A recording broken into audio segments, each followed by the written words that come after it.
Kalau bicara tadi pertanyaan Mbak Il tentang biaya, kita boleh riset dan boleh kita buka data misalnya. Ini juga terbuka sekali dalam berbagai podcast yang hari ini ramai dibicarakan, misalnya dengan puluhan triliun ya pemilihan kepala daerah kita setiap dilaksanakan itu, ternyata kalau dibagi misalnya rata-rata dalam satu warga negara untuk melaksanakan pemilihan itu, ternyata katanya tidak jauh, lebih kurang hanya 200.000 rupiah per orang warga negara. Tapi kita mau lepaskan itu dulu, bahwa kalau kemudian dalam pelaksanaan pilkada kita memahami betul,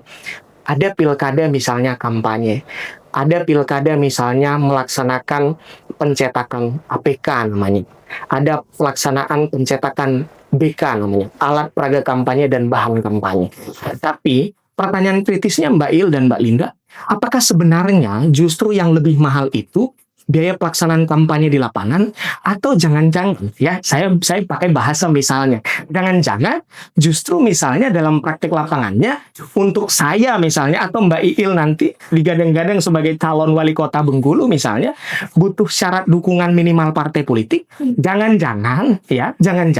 syarat dukungan partai politiknya yang jauh lebih mahal untuk diselesaikan oleh kontestan. Oleh karena itu Mbak Iil, kenapa tadi saya katakan dalam seluruh situasi pertimbangan kondisi politik partai politik dan kondisi mental anggota DPR kita, karena saya melihat Mbak Iil, ini semua bicara kepentingan kok.